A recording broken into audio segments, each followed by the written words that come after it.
룰라가 대통령이 돼가지고 그런 정책들을 실제로 실현을 하니까 희망을 가졌던 거예요. 그런데 룰라가 부패 혐의로 처벌을 받는 위기에 대한 말도 안 되는 모함을 당한다고? 우리 3년 전에는 이렇게 되면 안 되는데 이랬는데 지금은 보면서 우리한테도 저런 부활이 있을 수 있나? 지금 너무 끔찍한데 우리가 지금은 위기의 민주주의 그 다큐멘터리 안에 들어와 있는 것 같은데 이런 생각을 하면서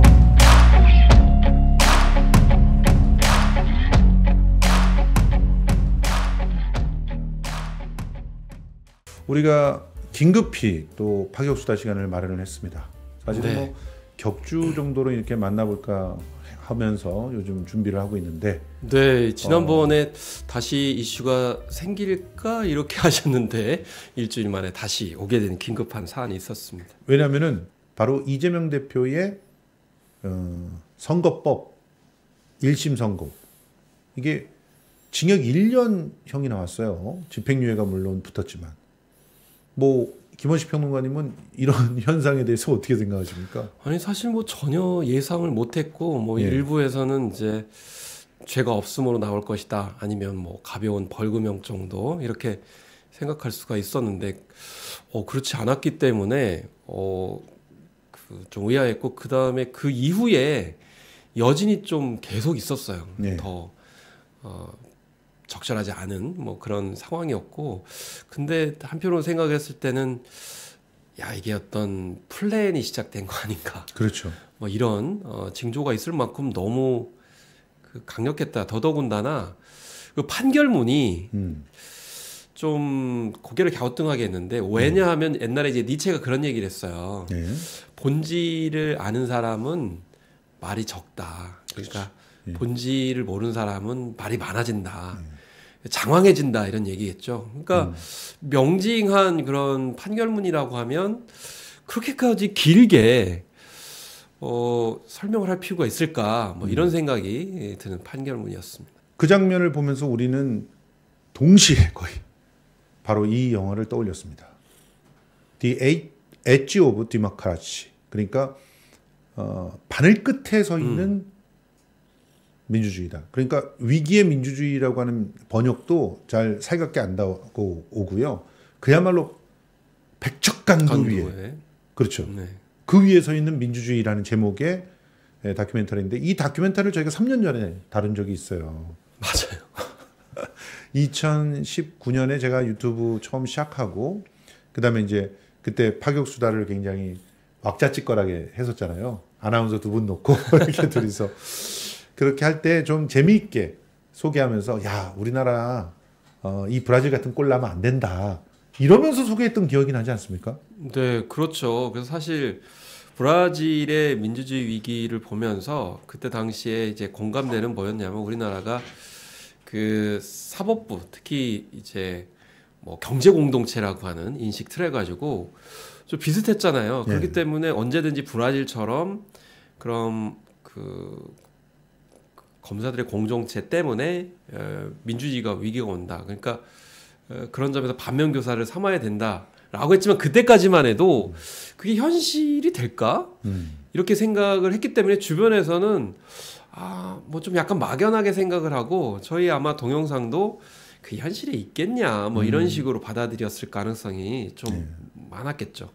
그때 우리가 소개했던 이유는 물론 이게 이제 뭐 아카데미상의 그 장편 다큐멘터리 후보로 올라있기 때문이었고 그리고 뭐 플라티노상이라든지 피바디상이라든지 이렇게 다큐멘터리 쪽에서는 굉장히 주목받는 상들을 받았어요. 그리고 감독도 굉장히 그때 좀 파격적인 다큐멘터리였다 이렇게 평가를 좀 받으면서 사랑을 받았는데 다른 사람이 아니라 바로 이 룰라가 몰락했다. 다시는 룰라가 복귀하기 어려울 것이다. 그런 전망 속에서 뭔가 이 브라질 민중 영웅에 대한 안타까움 이런 것들을 또 함께 담아서 이 작품을 소개를 했던 거였습니다. 네. 그 무엇보다 중요했던 게 그 당시에는 2021년 같은 게 이제 두 가지 점이 이제 겹치고 있었는데 예를 들면 조국 사태가 있었고 그렇죠. 그다음에 이제 문재인 대통령이 있었기 때문에 그 이제 두 사람이 기본적으로 이제 많이 부각이 됐기 때문에 나중에 그런 뭐 부패 혐의나 아니면 그 사법적인 그런 일종의 프레임 형성을 통해 가지고 그 어떤 일종의 어떤 검사 권력을 통해서 뭔가 이제 권력의 그런 접수까지도 가능할 수 있다라는 차원에서 얘기했었지. 예, 맞아요. 그 당시에는 이제 이재명 대표까지는 사실은 본격적으로는 하지 못했던 맞아요. 그런 측면이 있죠. 그때는 그런 거였어요. 사실 조국이 도륙당하는 걸 보면서 그리고 윤석열이 우리의 기대와는 전혀 다른 길을 가는 모습을 보면서 야, 이거 위기의 민주주의 같은 일이 생기면 어떡하지? 우리 경계를 하자. 검찰이라든지 사법부의 손에 너무 큰 힘이 실려 있는 거 아니냐? 우리 브라질 사태를 보면서 그때 당시에는 룰라가 사실 이번에 이제 우리는 이제 와서 돌이켜 보니까 너무너무 심각한 그런 고통을 브라질 민중들이 받은 거잖아요. 법원이 공식적으로 사과를 했습니다. 룰라에. 브라질에서도 일종의 이제 정치 검찰들, 정치 판사들이 전체 이제 사법부의 어떤 원칙들을 훼손했기 때문에 예. 그런 점에서 사실 정치 검찰이나 정치 판사들이 앞에서 농단을 해도 사실 다른 사람들 침묵을 할 수밖에 없는 그런 그렇죠. 구조. 말씀하신 것처럼 양심은 살아 있었기 때문에 그래도 룰라 대통령이 탄생을 하고 나서 좀 정리정돈이 됐죠. 예. 그래서 그래도 룰라를 표방했던 브라질의 민주주의는 살아 있었구나라는 점에서 봤을 때 여전히 우리는 현실에서도 이제 뭐 반면교사 삼아야 되는 사례로 계속 그러니까요. 볼 수밖에 없는 거죠. 우리 3년 전에는 이렇게 되면 안 되는데 이랬는데 지금은 보면서 우리한테도 저런 부활이 있을 수 있나? 지금 너무 끔찍한데 우리가 지금은 위기의 민주주의 그 다큐멘터리 안에 들어와 있는 것 같은데 이런 생각을 하면서 이 다큐멘터리를 다시 봤습니다. 네. 저는 사실 심야 시사를 어제 끝내고 새벽에 이걸 봤는데 눈물이 그치질 않아요. 진짜 보면서 우리도 이걸 막을 수 있는 길들이 저렇게 있었구나. 지금 위기의 민주주의를 보면은 굉장히 뭐라고 할까요? 이 독특한 형식이라고 하는 게 전체적으로 일련의 스토리를 따라서 간다기보다는 그렇죠. 이 감독의 의식의 흐름에 따라서 이게 전개되는 거 아닙니까? 그렇게 되는군요. 어떻게 보셨어요? 뭐 사실 처음부터 이제 어떤 상황을 설명하지는 않아요. 맞아요. 그래서 그렇기 때문에 브라질 상황에 대해서 잘 모를 경우에는 이 앞뒤 선후 관계를 파악하기 좀 힘든 측면이 있죠. 그렇지만 이제 나중에 흐름상으로 봤을 때는 예를 들면 이런 겁니다. 이제 상황을 보니까 87%에 이르는 정말 대단히 국민들의 지지도를 받았던 룰라가 어떤 식으로 부패 혐의를 받아가지고 사법의 단죄를 받게 되는가 이런 과정들에 이제 초점이 맞춰지게 되는 때부터 이제 분노가 이제 격분하기 시작을 하거든요. 예. 더더군다나 이 룰라 대통령의 그런 부패 혐의뿐만이 아니고 이 후임자 같은 경우에도 그 룰라 대통령의 그 부패 혐의자로 이렇게 이 몰리는 것을 막으려고 예. 수석 장관을 임명하려고 하는데 이 하원 의장이 다시 또 특별위원회를 만들어가지고 탄핵시켜 버려요. 그렇죠. 후임자까지도 탄핵시켜 버리는 그런 상황이 벌어지게 되고 그 뒤에 예정대로 이제 수석 판사가 룰라 대통령을 이제 그 부패 혐의로 9년, 12년 이렇게 언도를 내리거든요. 그렇죠. 그러니까 그때 당시에 그 혐의가 굉장히 모호해요. 증거가 하나도 없어. 특정 기업으로부터 그 뇌물을 받았을 것이다. 그런 정황이 있다.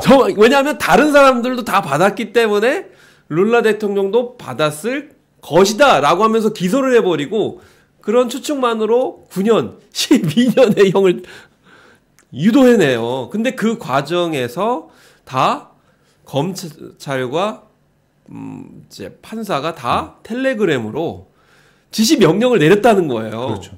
그것이 나중에 이제 밝혀지게 되면서 와 이렇게까지 전 국민이 지지하는 그런 대통령을 부패 혐의자로 만들어 가지고 실제로 사법부의 그 형벌까지도 가능하게 하구나라는 것이 굉장히 무서움을 줬었고 그때 당시 한국 같은 경우에도 뭐 조국 사태 또 그 이후에 그런 이제 검사들의 움직임 이런 거를 보면서 충분히 가능하겠다라는 정도까지만 있었던. 예. 그래서 그런 흐름을 이제 파악을 하니까 굉장히 한국적인 그런 현실을 체감하게 했던 그렇게 저는 봤습니다. 예, 맞습니다.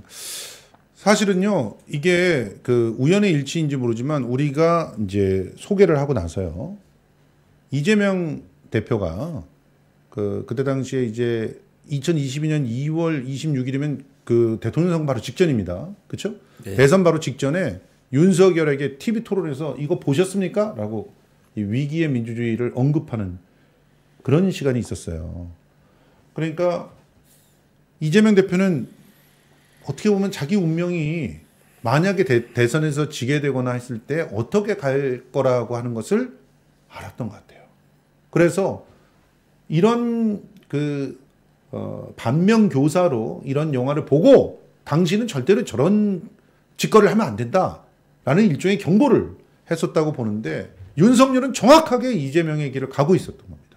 그러니까 이재명이 예언했던 그 자기가 대통령이 되면 검찰권과 그 자기가 확보하고 있는 그 기득권 사법부 카르텔을 이용해서 나라를 결단낼 수 있는 그런 선택으로 갈 수 있었던 자고, 그걸 경고했음에도 불구하고 그대로 가고 있었다는 것을 우리는 오늘에 와서 확인을 하는 거예요.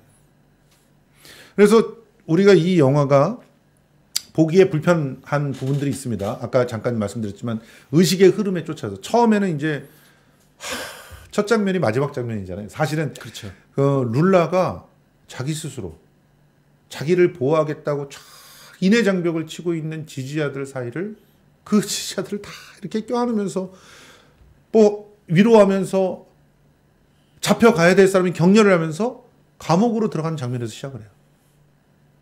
그리고 그 장면을 담담히 찍고 있던 이 감독은 자기의 어릴 적으로 딱 돌아가서, 그래서 사실상 우리 브라질의 민중들이 어땠는지, 그래서 왜 지금 룰라를 지키려고 하는 것인지 그것을 담담하게 털어놓게 됩니다. 그래서 그 장면 이제 뭐 여러분들이 이제 직접 영화를 보시면 더 확실하게 아시게 되겠지만 사진으로 한번 보면요, 저는 이 장면이 새롭게 다가왔어요. 하지만 굶주림은 극복 못했습니다. 이 대사가 3번인가 4번인가 반복이 돼요. 그게 브라질의 역사를 그냥 꿰뚫는 거예요. 처음에 식민지를 뚫고 브라질 민중들이 독립을 쟁취했어. 그런데도 굶주림은 벗어나지 못했어. 그리고 그 이후에 농장을 갖다가 막 하면서 그러면서 발전을 시작했어. 그래도 굶주림은 극복 못했어. 이게 계속 반복이 돼요. 그렇죠. 외세에 이제 의해 가지고 이제 그 해외 자본들이 플랜테이션 농업을 통해 가지고 이제 자신들은 부를 추구하고 이제 브라질 민중들이 여전히 가난한 그런 상황이었던 그런 것을 이야기를 하는 거죠. 산업화를 이뤘는데 네. 그래도 굶주림은 극복 못했어. 유전을 발견했는데 그래도 굶주림은 극복 못하는 거야. 그리고 이제 룰라라고 하는 인물로 딱 집중해 들어가죠. 룰라가 그렇게 사랑을 받았던 이유는 이거 보세요. 룰라가 이렇게 사랑을 받았던 이유는 단 하나입니다. 우리 민중들이 노력해서 얻은 부를 똑같은 기회만 받을 수 있게끔. 그러니까 브라질에 태어났으면 누구든지 누릴 수 있는 한 달에 30달러 정도. 한 주에 30달러였나요? 한 달에 30달러였나요? 그 30달러 정도로 먹고 사는 거에 대해서 진짜 굶어 죽지는 않을 만큼의 돈. 그리고 누구든지 대학에 갈 수 있다는 그런 희망. 이 두 가지. 이 두 가지를 허락받는 거, 그걸로 브라질이 완전히 달라져 버렸거든요. 엄청난 경제 성장을 이루었고 국가가 꿈틀거리면서 움직이기 시작했던 거죠. 그 장면을 정확하게 우리 작가가 보여줍니다. 근데 그게 사실은 한국의 모습이기도 했고, 그리고 특히 촛불혁명 이후에 코로나를 똘똘 뭉쳐 이겨내는 그 모습이기도 하지 않았습니까? 이제 와서 보니까. 사실 우리나라의 굉장히 큰 문제가 양극화 문제도 있지만은 이제 계층 간 사다리가 이제 끊어진 측면이 있거든요. 네. 근데 이 계층 간 사다리라는 측면에서 봤을 때 이제 브라질에서 반면교사 삼아야 되는 거는 우리 지금 학교 등록금이 굉장히 비싸요. 그래서 이 젊은 층들이 사실 학교를 졸업하고 나서 이미 그 학자금 부채금을 너무 많이 짊어지고 있는 그런 상황이거든요. 그게 이명박이 만들어 놓은 시스템입니다. 예, 그렇죠. 그렇기 때문에 그 브라질에서 이렇게 룰라 대통령이 그 학자금을 이제 학생들한테 기여해 준다는 건 결국 양극화된 사회 속에서 기회를 잡을 수 있는 그런 굉장히 중요한 사다리에 해당이 되는 거거든요. 그런 면에서 브라질의 이 등록금 정책을 이제 추진한 룰라 대통령의 이런 공약은 우리나라에서도 뭐 반값 등록금 이후에 그런 조치들을 이제 반면교사 삼을 수 있기 때문에 굉장히 중요하게 이제 바라봐야 될 점이다. 그래서 브라질과 우리는 다르지 않다. 그리고 그걸 추진할 수 있는 사람은 누굴까 이런 것들을 이제 꼼꼼히 봐야 되는 건데 그런 걸 이제 반대하죠. 왜냐하면 반값 등록금이나 이런 것들 그 등록금 같은 경우 사실은 우리나라는 사학재단이 굉장히 많기 때문에 그런 점에서 녹록지 않는 그런 또 기득권 카르텔이기 때문에 이런 점들을 누가 이제 혁파할 수 있을까라는 걸 고민하게 하는 거죠. 그렇습니다. 그러니까 이 다큐멘터리는 코스타 감독, 이 페트라 코스타 감독의 어린 시절로 돌아가서 그렇죠. 자기가 사실은 민주화 투쟁을 하던 부모 사이에서 태어났는데 맞아요. 예. 근데 룰라로부터 희망이 이제 막 생겨나던 그 시절에 태어나서 브라질의 민주주의와 함께 성장을 했다. 그래서 나이가 30쯤 되면 더 이상 그 민주주의가 흔들리지 않는 토대가 만들어질 거라고 기대를 했다. 이 얘기하는데 눈물이 막 나다. 우리가 그랬지 않았어요? 사실 저는 일단 첫 번째는 감독이 여성이었다는 것이 굉장히 저는 처음에 놀랬고요. 네. 여성이라고 생각지를 못했어요. 이게 또 편견이겠고. 그 다음에 부모님 지금 직업이 민주화 운동하는 사람이어가지고 그것도 좀 깜짝 놀랐어요. 근데 여기서 이제 말씀하셨던 부분에서 중요한 대목이 뭐냐면 우리가 일제 그 강점기에 독립운동했던 분들이 다 사라지고 제거당했잖아요. 그렇죠. 그리고 그 해방 이후에 또 민주화 운동했던 분들도 굉장히 불우한 삶들을 많이 살았어요. 그러면 그 사회의 변혁을 위해서 또 민중들을 위해서 애썼던 분들이 사실은 리더가 되었고 또 이제 주요 그런 그 공공 정책을 이제 담당해야 사실은 그 기존의 사회가 변할 수가 있는 거거든요. 그러니까 이 감독이 얘기하는 게 그 부분이거든요. 부모님들이 그렇게 오랫동안 노력을 했기 때문에 굉장히 좌절을 했잖아요. 양극화도 심하고 또 기득권 세력을 계속 장악을 하니까 브라질 희망이 없다고 생각을 했는데 룰라가 대통령이 돼가지고 그런 정책들을 실제로 실현을 하니까 희망을 가졌던 거예요. 맞아요. 그런데 룰라가 부패 혐의로 처벌을 받는 위기에 대한 말도 안 되는 모함을 당한다고? 라고 생각을 하니까 이제 카메라를 들고 작품을 제작을 했던 거거든요. 맞습니다. 이제 그걸 보여주기 위해서 어린 시절로 돌아가고 부모의 그런 과거까지도 오픈할 수밖에 없는 상황들이 앞부분에 당연히 있을 수밖에 없다. 그래서 이게 다른 누군가의 문제가 아니고 다 연결되어 있는 문제라는 내 문제다? 것을 다 보여주기 위한 거지. 근데 저는 이제 와서 두 번째로 이걸 보니까 여기 보세요. 이분이 첫 선거를 하러 나갈 때 이때가 룰라가 처음으로 대통령에 나온 거거든요. 이렇게 앳된 19살의 이 밝은 표정으로 가서 룰라를 찍었어요. 근데 졌어. 그 다음 대선에 또 찍었어요. 또 졌어. 그 다음 대선에 또 찍었어. 또 졌어. 계속 룰라는 떨어지다가 나중에 타협을 하죠. 흔히 말해서 연정을 통해서 타협을 해서 결국 대통령이 돼요. 그래서 연정을 했기 때문에 또 정말 많은 계량을 해서 최소한 한 2개 정도를 받아낸 거예요. 근데 그 2개만으로도 브라질이 변하니까 기득권들은 지금 너무 그게 두려운 거예요. 이제 다시는 개돼지가 없거든. 그렇잖아요. 그렇죠. 근데 여러분 우리도 생각해 보십시오. 우리도 87년에 노태우가 됐어요. 군사반란했던. 그리고 92년에 좀 바꿔보려고 했더니 김영삼이 됐어. 그리고 그 다음에 비로소 김대중 대통령이 됐지만 김종필을 품었어요. JYP였죠. 그러니까요. 그런데도 우리는 그때부터는 완전히 다른 삶을 살 수가 있었거든요.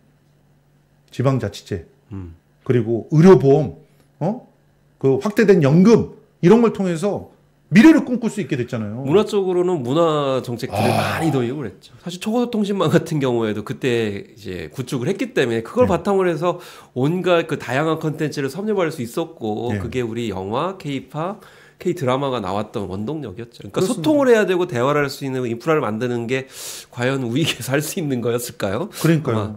그런 점에서 이제 차별점이 있죠. 그런데 노무현 대통령까지 우리의 그 놀라운 꿈들이 쭉쭉 뻗어나가다가 노무현 대통령의 죽음, 그러니까 이명박이라고 하는 사기꾼의 대통령 찬탈과 죽음, 이걸 통해서 한번 겪었잖아요, 우리가 또. 그랬는데 또다시 문재인 대통령을 촛불혁명으로 만들어 놓고도 또 윤석열한테 대권을 뺏기는, 대통령을 도둑 맞는 그런 일들이 벌어졌는데 지금 세상에 다음번도 이 끔찍한 반동 세력들이 정권을 잡기 위해서 이재명을 룰라식으로 만드는 그런 모습들을 눈앞에서 목도하고 있는 겁니다. 네. 그래서 일단 브라질하고 우리하고 이 절차적 민주주의에 대해서 이제 상세하게 비교 이제 설명을 하셨고 굉장히 유사한 점이 있는데, 근데 브라질하고 우리하고 유사한 점이 뭐냐면 어쨌든 룰라 대통령이 제도권으로 들어가서 이제 대통령이 돼서 여러 가지 제도 개혁과 정책 개혁을 하면서 민중들을 위한 이제 정책 실현하는 거 중요하다고 일단 본 거죠. 근데 한국도 이제 일단 제도권으로 들어가 가지고 어떤 제도나 정책적 변화를 추구했는데 여기서 놓친 게 공통적으로 사법 카르텔이 맞아요. 절대 권력이 없어지니까 그 카르텔을 통해 가지고 권능을 행사하는 그 상황, 여기에 대해서는 미처 우리가 예측도 못했고 대비를 하지 못했던 점. 그래서 이제 브라질 위기, 민주주의의 위기가 왔고 우리는 또 지금 본격적인 시험대에 지금 들어서고 있고 이제 이재명 대표 사례까지 왔다, 이렇게 볼 수가 있었습니다. 그 계기가 됐던 건이 바로 브라질에서 대형 유전이 발견되고 그 유전에서 나온 이득들을 바로 기층 민중들에게 나눠주는 정책을 시도를 하는 이 지점에서 기득권들은 극한의 공포를 느끼게 된 겁니다, 사실은. 그렇게 되면은 계급이 진짜 없어지는 거거든요. 그러니까 대대지들이 이제 없어져요. 거대한 밥그릇을 왜 건드려라는 그런 태도였어. 그러니까 이재명의 기본소득이 그런 모델이거든요, 사실은. 이재명이 에너지 고속도로를 얘기합니다. 그 에너지 고속도로라고 하는 건 거기서부터 얻어낼 수 있는 이득을 누구한테 돌려주자는 거예요. 국민들한테 나눠주자는 거예요. 기본소득으로. 그래서 그 기본소득들이 보장이 되면은 막말로 이 새끼, 니들이 인마 이 직장 나가고 나서 굶어 죽지 해! 이렇게 하는 사람이 없어지잖아요. 굶어 안 죽어요? 기본소득이 있는데요? 그리고 야, 너 지금 이거 대출 받아서 집 살려고 하면은 그래도 참고 일해야 될 거 아니야? 아니요. 기본주택이 있는데요? 이런 재앙들이 그네들한테는 닥치는 거예요. 그걸 브라질의 판검사 중심의 기득권 카르텔들이 너무나 정확하게 알았고, 그리고 그거를 용납할 수 없었기 때문에 결국 억지죄를 만들어서 룰라를 가두고 그걸 막으려고 했던 이 지우마를 탄핵시켜버립니다. 자, 보세요. 합법적으로 선출된 대통령을 1센트라도 훔쳤다는 기소 절차도 없이 법원이 인정한 회계 문제를 빌미 삼아 쫓아냈다. 바로 그렇기에 이 탄핵 절차는 탄핵이라 불러서는 안 된다. 이것이 이루어지면 쿠데타라고 불러야 된다. 근데 그 쿠데타가 성공한 거죠. 우리도 마찬가지입니다. 지금 윤석열이 한 짓이 사실상 연성 쿠데타죠. 지금 보시면 아시겠지만 명태균에 의해서 어디까지 밝혀지고 있습니까? 여론 조작을 했다는 것까지 나오고 있죠. 너무 똑같지 않습니까? 실제로 브라질도요, 언론이 완전 썩어 있었거든. 언론이 대자본의 노예였잖아요.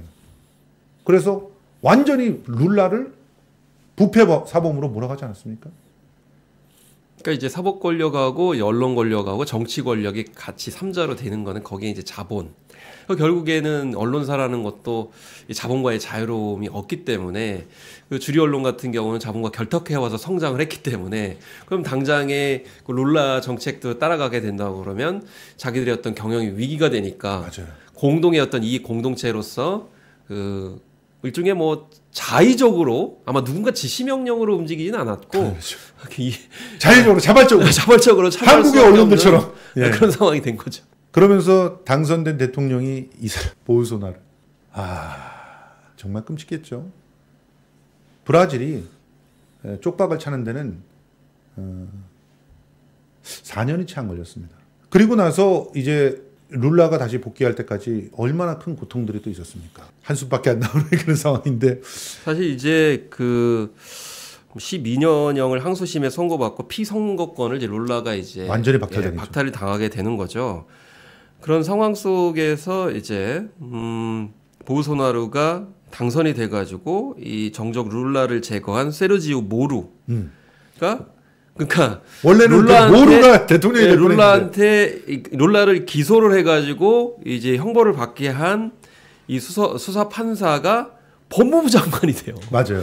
아니 어떻게 이렇게 노골적으로 농공행상을 할 수가 있나 깜짝 놀라는 거죠. 그래서 우리도 한동훈이 법무부 장관 됐잖아요. 그러니까 너무 똑같아가지고 이게 예. 무슨 교본처럼 적용이 되는 게 아닌가라고 할 정도로 너무 판박이다 이런 생각이 듭니다. 그래서 모루가 법무부를 장악하고 초기에는 완전히 이제 한마디로 사법 독재를 여기는 또 판사와 검사가 거의 겸해져 있는 그런 있잖아요. 시스템이기 때문에 사법 독재를 진행을 했었고 보우소나들은 온갖 기행과 망언과 망동을 일삼으면서도 자기 자리를 지킬 수가 있었던 거죠. 네.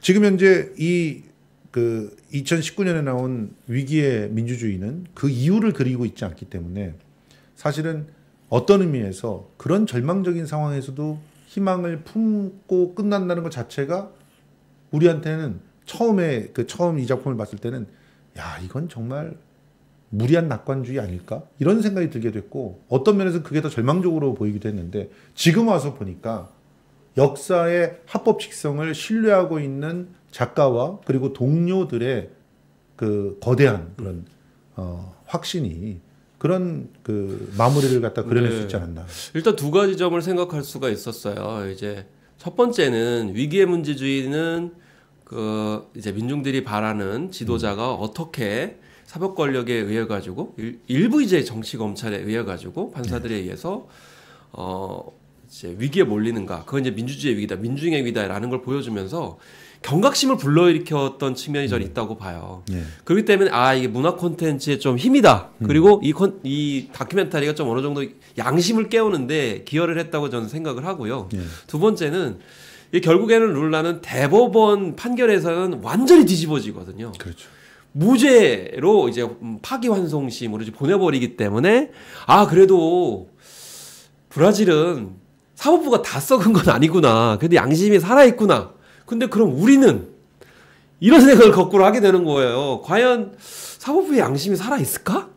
이런 생각을 거꾸로 하게 되는 그 다큐멘터리 이후에 그런 실제 사안이었죠. 그렇습니다. 룰라 브라질 전 대통령이 돌아왔습니다.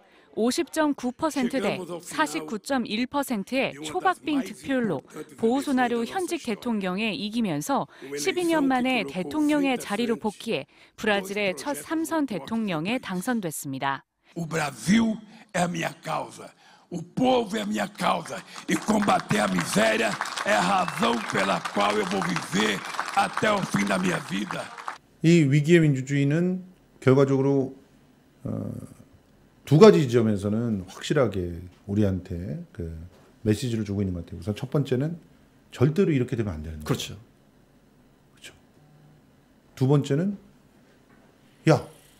얘네들이 이거 보고 지금 거의 전략을 세워서 들어오는 것 같은데 우리도 이걸 면밀히 분석해서 우리들 전략을 세울 수 있지 않을까. 그런 생각들을 또 해보게끔 하는 거거든요. 그러려면은 김성수 평론가가 다큐멘터리 만드셔야 돼요. 한국판으로. 그래서 이 영혼을 양심을 좀 깨우는 각성하자라는 그런 컨텐츠가 필요하고 그걸 좀 넷플릭스를 통해서 공개하는 좀 후원 내지는 좀 클라우드 펀딩 해야 되는 거 아닙니까? 예. 지금 이 위기 민주주의의 가장 탁월한 지점은 굉장히 비극적인 이야기를 그려내고 있는데도 이제 살아있는 본인 그리고 본인의 동료들 그리고 룰라가 품고 또 이렇게 위로하면서 가는 그런 모습 이 모습을 통해서 희망의 씨앗이 꺼지지 않았다는 것을 갖다 마지막까지 보여주잖아요. 이 절망 속에서도 그런 낙관을 보여줬다는 측면에서 굉장히 탁월한 힘이 있는 영화가 아니었나 이런 생각이 듭니다. 네, 중요한 거는 이제 룰라가 대중적인 인기를 얻는 것에 대해서 사실 주류 언론에서는 좀 별로 탐탁치 않게 보도하는 경우가 많았어. 퍼퓰리즘이다라고 해가지고 인기 영합주의다라고 했는데 사실 이 다큐에서는 룰라가 왜 인기가 있을 수밖에 없는, 그러니까 인기라기보다는 대중적 지지를 받을 수밖에 없느냐를 브라질의 현대사와 맞물려 가지고 보여주고 있어요. 그렇기 때문에 그 룰라가 겪고 있는 그런 사법적 탄압, 괴롭힘이죠. 이제 그런 것이 왜 부당한가를 잘 보여주고 있거든요. 그래서 우리 나라에서도 이렇게 한국 현대사와 맞물려 가지고 지금 현재의 사법 권력의 오남용에 대해서 좀 조명해주는 다큐가 나올 때가 됐고 김성수 TV에서 제작할 때가 되지 않았나, 저 이렇게 생각합니다. 예, 알겠습니다. 자, 우리 위기의 민주주의는 우리의 현실입니다. 그리고 어떻게 보면은 지금 김대중 대통령의 시대를 살았던 모두는, 그리고 노무현 대통령을 잃고 가슴치며 눈물 지었던 모두는 이 위기의 민주주의를 바로 세워서 대한민국을 든든한 민주공화정으로 만들어내야 될 시대적 소명을 안고 있다고 저는 생각을 합니다. 사실 위기의 민주주의 같은 이름도 저는 좀 거창한 것 같아요. 왜냐하면 이건 생존의 위기라고 저는 생각하거든요. 네. 뭐냐면 혐의에 관련돼서는 증거가 없어요. 근데 증거가 없는 거는 그거를 다 인멸했기 때문이다라는 거예요. 아니, 증거를 구성하는 거는 검찰에서 하는 것이고 그거에 바탕을 두고 기소를 하는 거거든요. 근데 이거는 굉장히 저는 시그널이라고 봅니다. 그러니까 기존의 어떤 체계에 도전하는 사람은 그 누구라도 단순히 의심만으로도 기소를 할 수 있고 굉장히 오랫동안 괴롭힘을 주거나 아니면 원천적으로 기반을 무너뜨릴 수 있다라고 시그널을 보여주기 때문에, 그럼 결국에는 사회가 좋은 쪽으로 바뀌고 싶어하는 그런 사람들은 모두 다 저항하지 말라는 그 강력한 신호를 보여주고 있기 때문에 이건 결국에는 우리 삶의 위기다. 그렇네요. 전 그런 관점으로 좀 바라볼 필요가 있다고 봅니다. 자, 짧게 광고 보고 계속해 나갈까요? 찬물이 무섭다. 뜨거운 것도 피한다. 문제는 당신의 실인이. 성인 15%가 겪고 있다던 실인이의 고통. 당신의 실인이를 위해 태어났습니다.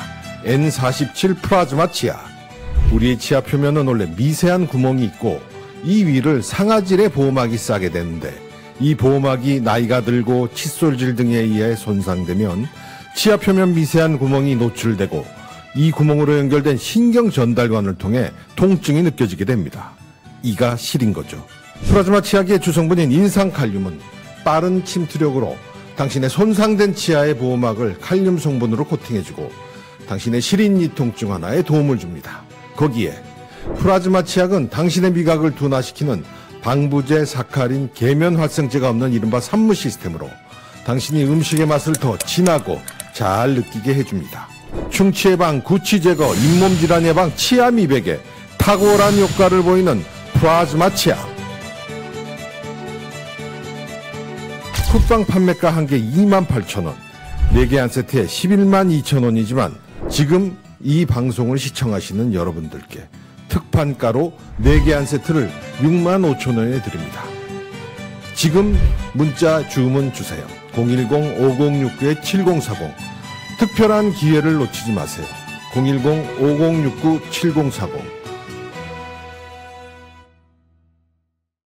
안녕하세요, 뉴진스입니다. 또 저희가 뭉치고 계속해서 나갈 수 있는 힘 주시는 저희 대표님께 지금 보고 계실지 모르겠지만 정말 감사드린다고 말씀드리고 싶습니다. 오늘도 제가 멤버들과 함께 버니즈들과 좋은 무대, 즐거운 무대 할 수 있어서 너무너무 행복했고요. 앞으로도 저희 뉴진스는 좋은 음악으로 또 새로운 모습으로 찾아올 테니까요. 항상 기대해 주시고 응원해 주시면 좋겠습니다. 감사합니다. 저희 정말 계속 버니즈 감사한다는 말이 계속 해서 약간 어떻게 보면 살짝 빈말 같으실 수 있는데 정말 빈말 아닌 걸 아셨으면 좋겠고, 사실 저희 언제까지 뉴진스일지는 잘 모르지만 그래도 5명이랑 버니즈랑 만든 사이를 방해할 수 있는 거 없다고 생각해서 끝까지 뭉칩시다.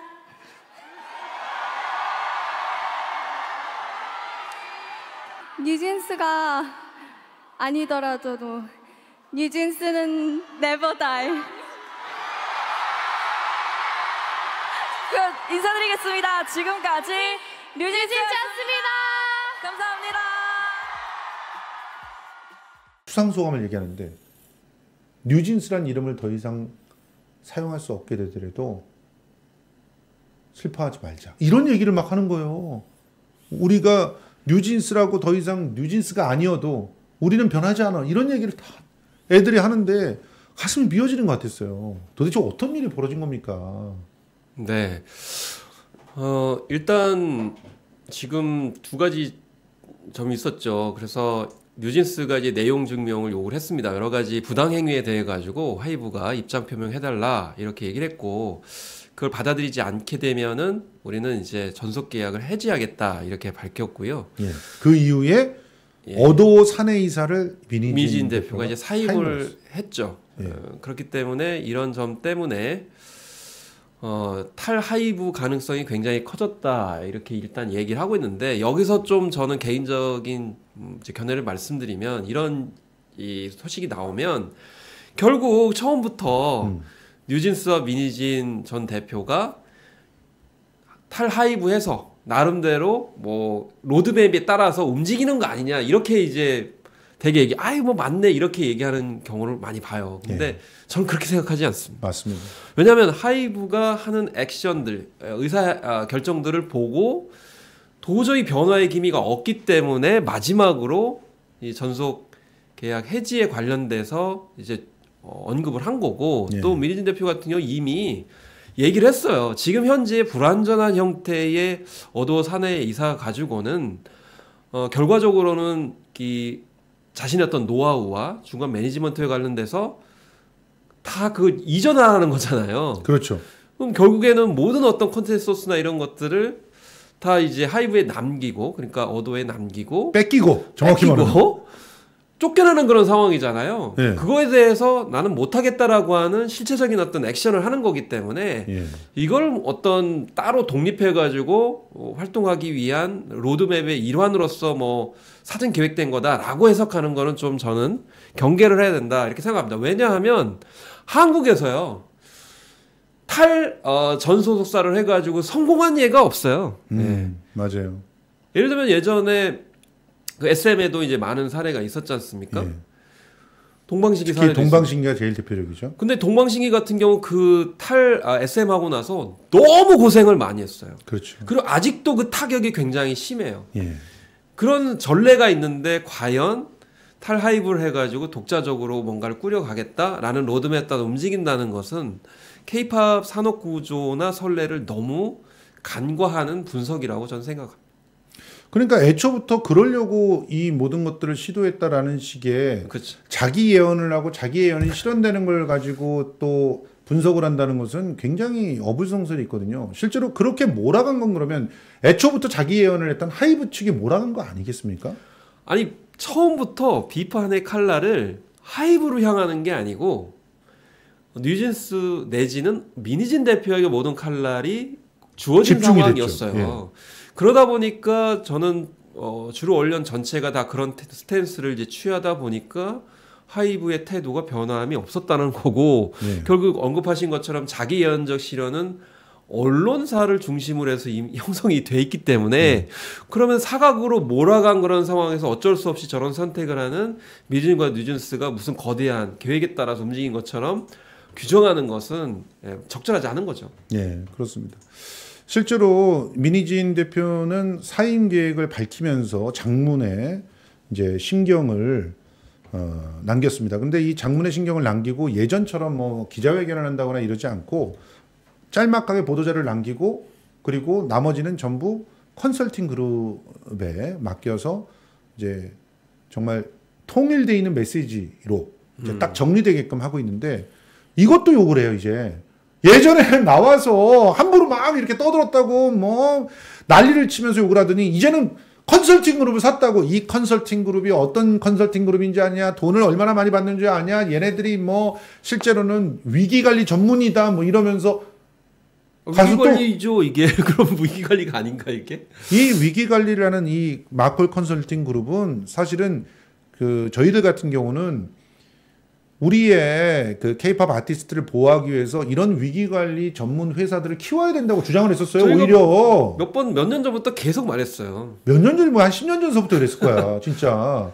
너무 위기관리를 못한다. 그러니까 공동으로라도 만들든지, 지금 뭐 연예 매니지먼트 협의회에서 함께 돈을 내서라도 그런 그 서비스를 갖다 할 수 있게 만들든지, 아니면은 그런 외부의 회사라도 일정 정도 그 회원사들끼리 정말 계약을 따로 하게끔 해서라도 위기관리를 하든지, 그래야지 열심히 고생해가지고 온갖 갓난신고 다 겪고 이제 막 나와서 활동 좀 하게 되니까 갑자기 막 리스크가 그냥 터져가지고 단명하고 회사는 회사대로 흔들리고 이러면 누가 투자를 여기다 하겠느냐, 이런 얘기도 많이 했잖아요. 가장 가슴이 아픈 건 뭐냐면 리스크 매니지먼트는 원래 그런 이제 하이브와 같이 좀 규모가 있는 곳에서 체계적으로 해야 된다라는 요구들을 많이 해온 거예요. 원래는 그거 하려고 멀티레이블 만든 거잖아. 네, 멀티레이블이 그런 차원에서 하는 건데 오히려 정작 하이브는 리스크 매니지먼트, 리스크 관리를 너무 못해. 그래가지고 그 피해자인 민희진 대표와 뉴진스가 위기 관리를 하기 위해서, 리스크 매니지먼트를 하기 위해서 처음으로 지금 본격적으로 시도하는 건데, 그거를 비난을 하면 지금 우선순위가 완전히 바뀐 거죠. 뭐 그냥 마녀사냥 당해가지고 화형당하는 거예요.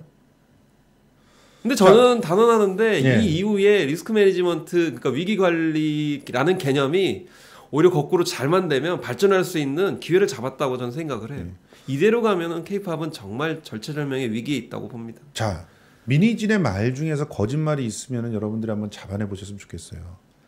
맨 처음에 이 사태가 어디에서 시작됐습니까? 하이브가 감사를 한다고, 아니 감사를 그냥 알아서 조용히 하는 게 아니고 공개를 막 해버려. 감사 결과를 내놓고 이러면 되잖아. 갑자기 언론에 떠들면서 우리 감사를 시작했습니다. 감사합니다. 아니 감사하기도 전에 나가라고 했어요. 그게 지난 4월에 한 거 아닙니까? 그때 우리가 처음으로 얘기를 했었어요. 이건 너무 이상하다. 이상하죠. 6개월 전에 저희가 첫 방송했습니다. 어도와 하이브 문제로. 그때 뭐라고 했습니까? 이렇게 감사하는 거 다 까발리고 이러는 거 망신주기 아니냐. 모욕주기죠. 그리고 그때 당시에 제일 처음에 했던 게 뭡니까? 경영권 찬탈을 하려고 그랬대. 이미 대표이사인데, 민희진이 대표이사인데 어떻게 경영권을 갖고 있는데 찬탈을 또 해요. 내가 갖고 있는 경영권을 내가 찬탈을 어떻게 합니까? 멀티 레이블 시스템이잖아요. 자율권을 원해 주는 거지 멀티 레이블 시스템이잖아요. 해괴한 프레임을 씌웠잖아요. 마녀사냥했고 갑자기 그 경영권 찬탈이라고 하는 프레임이 안 먹히니까 그 다음에는 갑자기 무속에 있는 때 조언을 받아서 애들을 뭐 했다 어쩌고 저쩌고. 그리고 아니 지인이었어. 그냥 친구였어, 친구. 그리고 뭐 무슨 뭐 외모를 갖다가 비하하고 욕을 하고 막 이랬다 나중에 봤다 하이브는 그냥 아예 조직적으로 더 심하게 했네. 애초에 처음에 감사의 빌미가 된 게 뭐냐면 민희진 씨가 자기네들 그 소속사 아이돌들을 지키기 위해서 불합리한 그런 그 짓거리들에 대해서 내부 고발을 한 거잖아요. 사실. 그렇죠. 그 내부 고발을 했는데 그 내부 고발을 빌미로 이 자식이 나한테 개겨? 이러면서 죽이려고 했던 게 그게 그렇죠. 시작 아닙니까? 사실? 그러니까 이게 멀티 레이블인데 사실 이제 좀 결이 달랐던 측면이 있죠. 왜냐하면 민희진 대표는 전문적인 경영 내지는 또 전문가로서 실제 이제 기획 컨셉과 트레이닝과 이런 것들을 모두 다 하는 이제 전문가였기 때문에 그래서 사실은 그 방시혁 의장 입장에서 봤을 때는 좀 눈에 이제 걸리는 그런 인물이었던 거죠. 근데 질투가 나지. 네. 그래서 결과론적으로는 이제 뉴진스가 워낙 출중한 그 성과를 내니까 어떻게 제어할 수 없는 그런 상황이 돼버리는 거죠. 그런 상황 속에서 이 민희진 대표가 굉장히 그 아까 말씀하신 행동들을 할 수밖에 없었던 거는 지원도 안 해줘, 또 사내에서 또 괴롭혀. 심지어는 컨셉 베껴가 네, 그 표절 문제가 이제 그런 차원에서 네. 문제 제기를 한 거거든요. 그러다 보니까 아니 이런 상황 속에서는 뉴진스가 제대로 활동을 하지 못하는데 더구나 성과가 이렇게 좋은데 더 활동할 수 있도록 해줘야 되는데 그럼 이거를 대책을 어떻게 하지라고 하는 와중에 여러 가지 안이 나온 거예요. 카톡방에. 그렇죠. 네. 근데 그 카톡방에 나온 여러 가지 아이디어를 경영권 찰탈이라고 해가지고 다 공개를 해버리니 그것도 다 체계적으로 조사하거나 뭐 이렇게 정리하지 않은 상황에서 중구난방식으로 언론에 먼저 터뜨려버리니 나중에 하이브도 수습이 안 되는 상황이 벌어지게 된 거죠. 사실은 저는 민희진 대표의 지금 이런 그 상황들은 실행되지 않은, 그러니까 행위로 나타나지 않은 그냥 인식의 문제 아닙니까? 내가 그렇죠. 여러 가지 아이디어 뭔가 불안한 게 네. 있는 것 같아. 야, 이거 어떻게 하면 해결하지? 그렇죠. 자문 구하고 이게 행위입니까? 이게 범죄 행위예요? 이게 배임입니까? 거기 예스라는 오케이라는 말이 없었어요. 예.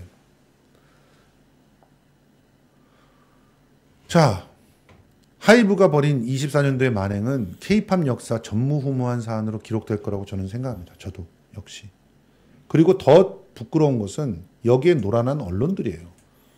심지어 유튜브도 같이 하는 그 한 연예 기자는 완전히 제가 이렇게 어리석어서 죄송합니다. 제가 뉴진스 편을 들었으면 이렇게 힘들게 가지 않을 텐데 뉴진스 연락 욕해가지고 열심히 뭐 슈퍼챗도 들어오고 뒤로 뭐가 있는지 우리는 모르죠.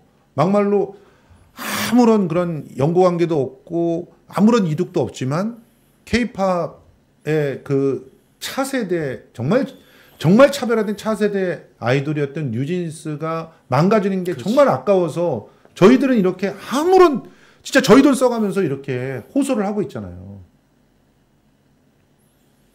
아무 그 개인적인 관계가 없어요. 예. 단 한 번도 민희진 씨하고 연락을 해본 적 없어요. 그 주변의 사람은 알지도 못해요. 그리고 저는 진짜 너님들 기자님들은 하이브한테 밑보이면은 정보를 못 받잖아요.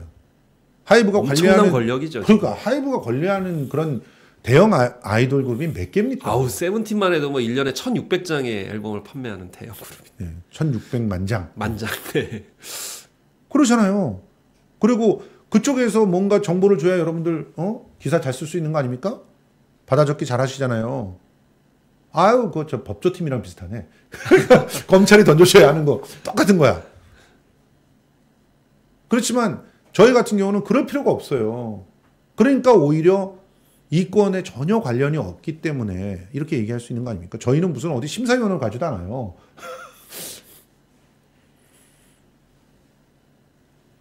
자, 이 어떻게 할 겁니까 이제? 이 뉴진스란 이름도 사실상 포기해야 되는 그런 상황인데. 그러니까 왜냐하면 이제 그 참고 설명 드리면 모든 그 아이돌 그룹의 이름은 그 소속사가 그 상표권을 가지고 있기 때문에 그거를 이제 마음대로 가져가서 사용을 할 수 없기 때문에 이제 이름을 버릴 수밖에 없다 이런 이제 맥락이죠. 맞습니다. 그래서 동방신기 같은 경우도 동방신기로서는 둘이 활동을 하고 나머지 3명이 JYJ라고 해서 활동을 했던 거 아닙니까? 그러니까 이게 그 피프티 사례가 이제 대표적인데요. 피프티 같은 경우에는 몇 개월 만에 이제 세계 차트에 올라가게 되면서 인기를 끌었는데 그 내부의 어떤 문제로 인해 가지고 지금 멤버들을 한 명만 빼고 다른 사람은 교체를 해가지고 최근에 신곡을 발표를 하고 활동을 하고 있어요. 그런데 존재감이 없어요. 피프티잖아요, 거기도. 피프티로 활동하고 있는데도 반응이 없어요. 그렇기 때문에 만약에 이 뉴진스가 왜 이렇게 절박하게 한다고 그러면 정말 우리를 잊지 마세요라는 거거든요. 그러니까 뉴진스라는 이름을 사용하지 않는 상황 속에서 만약에 활동을 했을 때 그러면 더 존재감이 없을 가능성도 있어요. 그렇기 때문에 지금 민희진 대표와 뉴진스가 호소하는 건 뭐냐면 본인의 진정성을 호소를 하는 거거든요. 그러니까 이게 잘 먹고 잘 사는 길이 열리는 길이 아니에요. 근데 그렇죠. 그 길을 지금 가겠다라고 얘기하는데 거기다 대고 뭔가 거대한 계획이 있어가지고 착착 진행되고 있는 거 아니냐 이렇게 접근하면 절대 곤란합니다. 그들이 그걸 모르겠어요? 너무 힘든 길이라는 걸? 고난의 가시밭길이죠, 사실은. 그래서 기분 좋으세요? 이렇게 만드시니까 기분 좋으십니까, 의장님? 야, 이해할 수가 없어요, 진짜. 왜 이렇게까지 하셔야 됐던 겁니까? 제가 봤을 때는 이런 거죠. 멀티 레이블 시스템을 지키겠다 이렇게 언급한 적이 있어요. 그러니까 멀티 레이블 시스템에 대한 잘못된 어떤 진단인데, 그러니까 하이브에 있는 이런 멀티 시스템을 지고 통제를, 그러니까 운영이 아니고 통제죠. 통제하려고 하는데 갑자기 민인 대표가 툭 튀어나온 거예요. 그래가지고 그 통제력을 훼손하니까 미니진을 좀 부속품처럼 갈고 운영을 하고, 그 다음에 뉴진스 같은 경우에는 지금 엄청나게 뭐 월드 투어를 하면서 수익을 굉장히 많이 벌어들이는 건 아니니 초기에 이걸 해결을 해가지고 자연스럽게 쓰러지도록 하고, 어도어를 자신들의 어떤 그 레이블 체내도 수렴하려고 했었는데 그게 어긋난 거죠. 발목이 잡혀가지고 계속 지금 스텝이 꼬이는 그런 상황이 되니 하이브 같은 경우도 주가가 상당히 많이 떨어졌습니다. 결과적으로는 하이브한테 데미지가 크게 있을 수밖에 없고, 전망을 해봤을 때 지금 민인 대표의 태도는 아마 사법적 그 판단으로 계속 길게 갈 가능성이 높아요. 그렇죠. 그러면 결국에는 하이브도 브랜드 명성 효과가 굉장히 떨어질 가능성이 높다 이렇게 생각을 하고, 그렇습니다. 무엇보다도 근데 뉴진스가 제대로 활동을 하기 힘든 시간이 가장 큰 피해는 저는 뉴진스도 그렇지만 팬들일 거라고 봐요. 뉴진스의 팬들이. 하이브가 가장 관리를 못한 거는 뉴진스의 팬들을 버릴 생각을 했다라는 것에서 굉장히 분노를 느낄 수밖에 없는 심지어 거고요. 버니스를 적으로 돌렸잖아요. 그렇죠. 사실상 적으로 만들었어요. 그래서 K-팝의 본질은 팬 우선입니다. 맞습니다. 그래서 하이브는 K-팝의 본질, 정신을 어기고 있기 때문에 이런 점에서 누가 이후에 K-팝을 논하면서 하이브를 과연 언급을 할까? 이 사태를 제대로 수습을 하지 못하면 K-팝 역사에서 하이브는 지워질 가능성이 저는 있다고 봅니다. 참 안타까운 것은 SM도 그랬고 JYP도 그랬고 또 이후에 대한민국의 대형 기획사라고 그 일컬어지는 YG 뭐 이런 데들도 다 마찬가지인데 팬 알기를 족같이 알아요 정말. 진짜 그러면 큰일 나요 진짜. 진짜 먹같이 알죠. 지금 네. 아직도 계속 그러고 있어요. 사실 지금 팬들이 만들어준 거예요. 그 엄청난 희생을 하면서 니들이 뭐 앨범 밀어내기 할 때마다 그거를 사주는 게 누구예요? 그 상수를 모르고 팬들이 당해주는 건 줄 아십니까? 팬들이 개돼지로 보이죠? 아니라니까. 팬들의 마음은 딱 하나예요. 우리 스타들이 훼손되지 않았으면 좋겠다. 마음 놓고 자기 아트를 갖다 했으면 좋겠다. 아티스트들이니까 그 마음 하나로 볼모 잡혀 있다고 이렇게 해도 되는 겁니까? 자, 도대체 앞으로 그 뉴진스의 옛 뉴진스의 앞길에 어떤 고난이 있는지, 그리고 또 민희진 대표의 앞길에 어떤 고난이 있는지, 그리고 그 투쟁을 다 마치고 난 다음에 진짜 뭐 남는 게 있을지 모르겠습니다. 예측을 하기가 힘들어요. 그렇지만 하나 분명한 것은 팬들의 마음을 알고 팬들이 원하는 대로 팬들의 요구에 따라서 가게 된다면 그쪽이 승리하게 될 겁니다. 이것은 민주주의이기 때문에 그렇습니다. 사실 소비자 주권주의 사회라고 우리가 얘기를 많이 하는데 소비자 주권주의 자체가 민주주의의 확대 아닙니까? 그렇죠. 네. K-팝은 그래서 팬 중심주의가 좀 우리가 고색창이나 얘기하면 문화민주주의예요. 그 문화민주주의는 결국 국민들이 중심이 되고 국민들이 원하는 내용물을 이제 보여주면서 같이 공진화하는 거거든요. 그래서 지금 K-팝이 저는 올해 그 그래미 어워즈에 2년 연속 이제 후보를 내지 못했어요. 여러 가지가 이유가 있지만은 저는 K-팝 기획사들의 그 경영 리스크 그리고 팬들을 정말 못같이 하는 그런 태도가 바뀌지 않으면 앞으로 그 그래미 어워즈의 후보를 못하는 일이 계속 벌어지지 않을까 이렇게 위기를 이제 가긴 해야 되는데 사실 올해 초에 이 하이브의 방시혁 의장이 K-팝의 위기라고 이제 얘기를 했어요. 예, 그렇지만 당신이 위기야. 라고 이제 마지막으로 말씀드리고 싶습니다. 예. 자, 이 위기를 팬들만 따라가면 극복해낼 수 있을 거라고 봅니다. 그렇다고 해서 우리가 무슨 뭐 아주 뭐 그 대중 추수주의를 갖다 얘기하고 있는 건 아니에요. 나름대로의 전략과 분석을 하는 과정에서 주권을 갖고 있는 소비자들과 함께 소통하면서 이런 문제를 해결해야 된다는 말씀을 드리고 있는 것이고, 다행히도 뉴진스는 버니즈와 아주 지속적인 안정적인 소통을 하고 있는 것으로 확인되고 있습니다. 그러면 뭔가 그래도 낙관을 좀 찾을 수 있지 않을까. 그렇습니다. 그래서 이 중요한 거는 이제 우리 K-팝 팬덤의 기본적인 정신이 이제는 자신들이 사랑하는 아티스트들을 우리가 지키겠다라는 거고, 사실 하이브와 상관없이 방탄소년단 아미와 멤버들이 보여준 소중한 자산이거든요. 그렇기 때문에 향후에 어떤 상황이 펼쳐질지는 모르겠지만 팬들이 여전히 건재한다고 하면 뭐 새로운 역사가 쓰여질 수 있을 거라고 봅니다. 앞서서 뭐 앞에 사례들이 이제 안 좋았기 때문에 따로 이제 분리독립해가지고 활동하는 것이 어렵다라고 말씀드렸죠. 약간 좀 우울하게 말씀을 드렸지만 그게 사실이에요. 그렇지만 팬이 건재하게 있고 그 관계가 돈독하게 있다고 그러면 새로운 또 성공 사례도 만들 수 있는 거기 때문에 이제 그런 관점에서 우리가 계속 지켜볼 필요는 있다고 봅니다. 예, 이렇게 정리를 해드리고요. 아직까지도 뭐 미니진이 악마나 마녀로 보이시는 분들께 좀 묻고 싶어요. 여러분들이 어리석다고 그랬잖아요. 가만히 앉아있으면 1,000억 이상의 돈이 생기는데. 어디가 1,000억이 있어요? 1,000억 이상의 돈이 생긴다고 그랬잖아요. 풋옵션에 의해서. 가만히 있으면 그렇게 생기는데 왜 저렇게까지 했어야 됐을까? 그 마음은 무엇일까? 그렇죠. 또라이여서?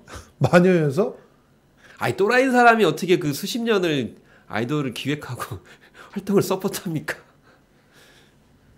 한 번이라도 무대 뒤에서 이 뉴진스를 바라보고 애타하고 또 자랑스러워하는 민희진 대표의 진심을 확인을 하신 분이라면 함부로 그렇게 얘기를 할 수가 없지 않을까 하는 생각이 듭니다. 뉴진스, 사실 김성수 TV는 뉴진스를 응원합니다. 그리고 앞으로도 뉴진스가 열어젖힌 정말 새로운 K-팝의 가능성, 이게 실험되고 또 구체적으로 실현되기를 간절히 기도하겠습니다. 오늘 방송은 이렇게 마무리하고요. 다음 주에 또 될 수 있을까 모르겠지만 대중문화 컨텐츠에 관련되어 있는 뜨거운 이슈가 나타난다면 언제든지 다시 돌아올 겁니다. 어쨌든 좋은 이슈가 있었으면 좋겠다는 바람은 항상 있습니다. 예, 좋은 뉴스가 좀 제발 좀 있었으면 좋겠습니다. 올라갑니다. 감사합니다.